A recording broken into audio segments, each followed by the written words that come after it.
श्री जी steno Vrindavan. जय श्री राधे।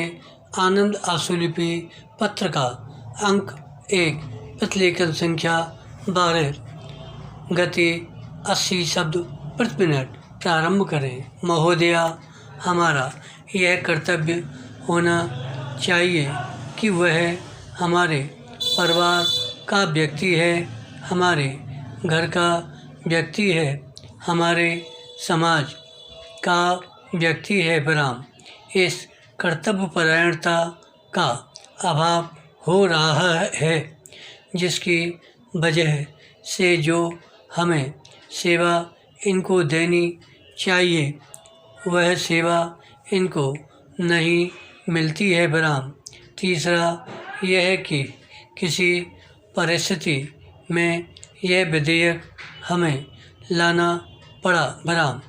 जैसे कि रजनी रंजन शाह जी ने ठीक ही कहा और उन्होंने सारी परिस्थितियों का विश्लेषण करके आपके सामने प्रस्तुत कर दिया कि पिछली शताब्दी के अंतिम 2 दशकों में इस पर गहराई से सोचा गया और भारतीय पुनर्वास परिषद अब तक कार्यकारी शक्तियों के आधार पर चलती थी, जिससे जो लाभ उन तक पहुंच सकता था वह नहीं पहुंचा। विराम। लेकिन कानूनी दर्जा देने की आवश्यकता पड़ी, इसलिए हम आपके सामने यह बिल लाए हैं। विराम। पैरा। मैं बोलने जा रहा हूँ। विराम। हमारे माननीय सदस्य ने बहनों के संबंध में कहा, किसी परिस्थितिवश वह बाँझ अवस्था में आ जाती है, उन्हें भी विकलांग अवस्था में मानते हैं। विराम। माननीय सदस्य ने एक और प्रश्न उठाया है कि सरकारी नौकरियों में उनके लिए क्या प्रावधान है। विराम।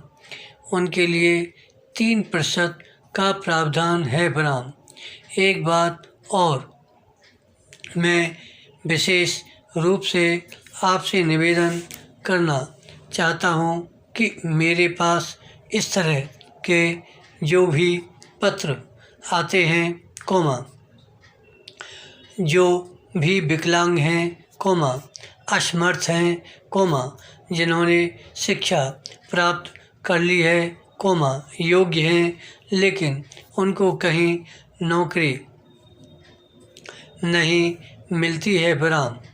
इस संबंध में मेरा कहना यह है कि 3% तो उनके लिए निश्चित है ही, इसके अलावा भी हम उन विभागों को उनके लिए पत्र लिखते हैं। विराम। यह हम अपना कर्तव्य समझते हैं, हमारा यह फर्ज है। विराम। सार्वजनिक क्षेत्र में जितने उद्योग धंधे हैं, मैं उन्हें भी लिखने को तैयार हूँ। जो निजी क्षेत्र में भी हैं, उनके पास भी मैं विकलांग भाइयों और निर्बल भाइयों के संबंध में अपनी सिफारिशें, अपनी अनुशंसा नौकरी के लिए भेजने के लिए प्रस्तुत हूँ। विराम।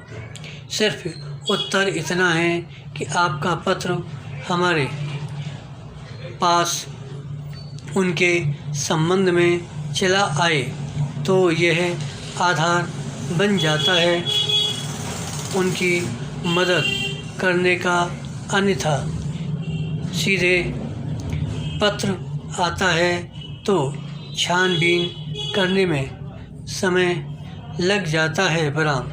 अगर माननीय सदस्य अनुशंसा से किसी भी व्यक्ति के बारे में जो निर्बल, कमज़ोर, विकलांग या असहाय हैं लिखेंगे तो मैं निश्चित रूप से संबंधित विभाग से निवेदन करूंगा